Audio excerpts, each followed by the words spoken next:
We know interest rates have gone up, inflation seems like it continues to spiral out of control, and about half of economists polled say we are definitely going to be heading into a recession in the next 12 months. So that must mean that housing prices are going to crash down, probably not a great time to buy right now. Is that right? Not really. Stick around, we're going to get into that today.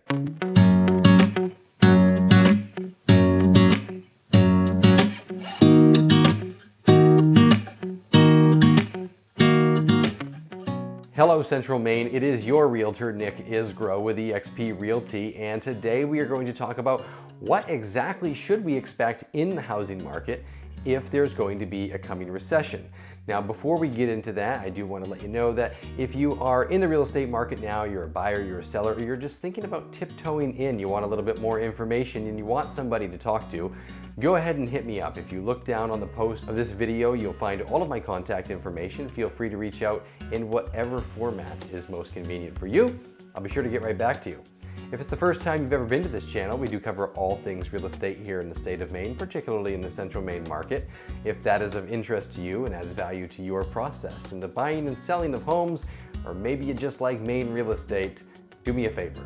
Go ahead and like this video, hit subscribe, knock that little alarm bell, you'll be notified every time we put out new content. All right, now let's get right into this. About a year ago, July 2021, when economists were polled, they found about 12% of nationwide economists said that they thought we would probably hit a recession in the next 12 months.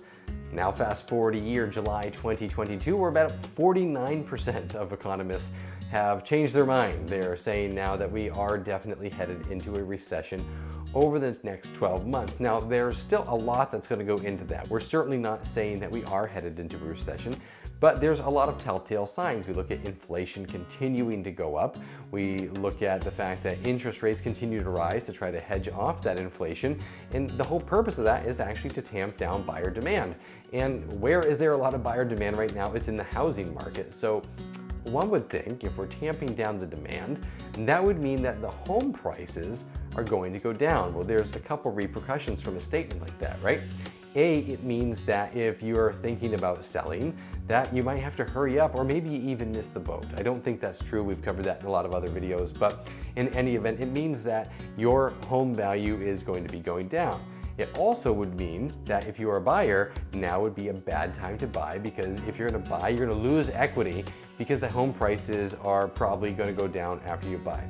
Not really true, and this is just a quick video today. I wanted to go over a little bit of history because the news that you watch on TV tends to have a very, very short memory. It doesn't really talk about a lot of the factual information that's easily available to anybody that has access to the internet. So what really happens in a housing market when the economy slides into a recession? But if we look at the last 6 recessions nationwide, that would be going back to 1980, 4 out of 6 times during those recessions, home prices actually increased. One time they decreased a little bit, and one time they decreased a lot, and that was the great housing meltdown of 2007, 2008. A lot of you remember that, and most of you lived through that. A lot of you, if you were either a homeowner or an investor or just a child who lived with your parents at this point and heard what was going on, you know that it was just not a good scene, but that was because the entire economic bubble was based really in the housing market. It was based on a lot of bad lending practices. It was based out of a lot of bad government policy that was pushing those bad lending practices. And a lot of reforms have taken place since then that have really mitigated those risk factors in the market.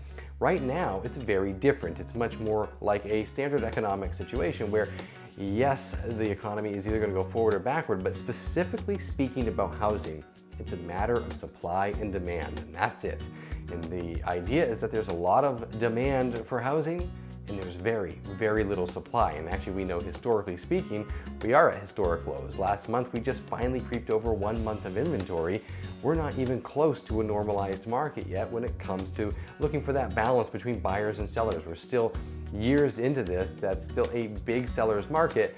And with millennials coming up, forming strong households and other factors, there's just a lot of demand that does not seem like it's going to let up, even with interest rates going up. Now let's talk about interest rates, because what happens in the housing market when we hit a recession? Well, we know rates have been going up, right? So that's been suppressing a little bit of demand in the marketplace, not just in housing, but everywhere. Well, typically in a recession, what happens? Rates actually go down. If we look at every time over the last 6 recessions, rates tumbled. In fact, over the last 5 on average, after the peak of the recession, rates fell 1.8% and many times continued to fall after that just because it takes so long to get that economy turned around after you've entered the peak of the recession. So historically speaking, rates never go up during a recession. Historically speaking, they always go down. Well, if in housing, we know historically the prices on homes go up during the recession, and if we see that already the problem is supply and demand, demand has been a little bit tapered off by some of the rising interest rates, but we hit a recession and rates have to plummet again, well, the demand goes back up. So it just continues to put that upward pressure on housing prices. So what's the point of all this? Well, the bottom line is everybody remembers 2008. It was a horrific situation in the housing market, but the reality is we do not need to fear the word recession if we are specifically speaking about housing. And if you're thinking about buying right now, it's actually probably a great time to buy, because if you think about it, when you buy your home, chances are, recession or not, the value of that home is going to continue to increase in the years to come. But remember what we said in our last video. When we talk about buying homes and interest rates, you want to date the interest rate, marry the home. So if you buy your home now, yes, you might be at 5%, but if you wait until the recession hits, wait until a few months from now, those rates start to go down, there's going to be opportunity in the future. I think recession or not, but that's probably a topic for another video. But in any event, regardless, it looks like at some point down the road, rates will go down. They always do. So if you buy now, the home value likely to increase, rates in the future likely to decrease. It's not really hard to see that it just isn't as bleak of a picture as you might hear with some of the talking heads in the media. That's really it, guys, today. Just a quick video. Wanted to go over this. There has been a ton of talk about recession, and it can get a little scary out there. And particularly with housing being such a big topic that's in the news, I wanted to set the record straight a little bit so you had the information, at least, of historically what does happen both with housing prices and interest rates should there be a recession. Remember, guys, 51% of economists don't think that there's going to be a recession in the next 12 months. This is kind of just one of those spin-off what-if scenarios. Now, if this is something that's of interest to you, if you've lived through one of the previous recessions, if maybe you're thinking there's one coming, or you're in the market right now, you just have something to say, go ahead, drop a comment below. We'd love to hear from you. As always, thanks so much for sticking around to the end of this video, and until the next one, I'll see you next time.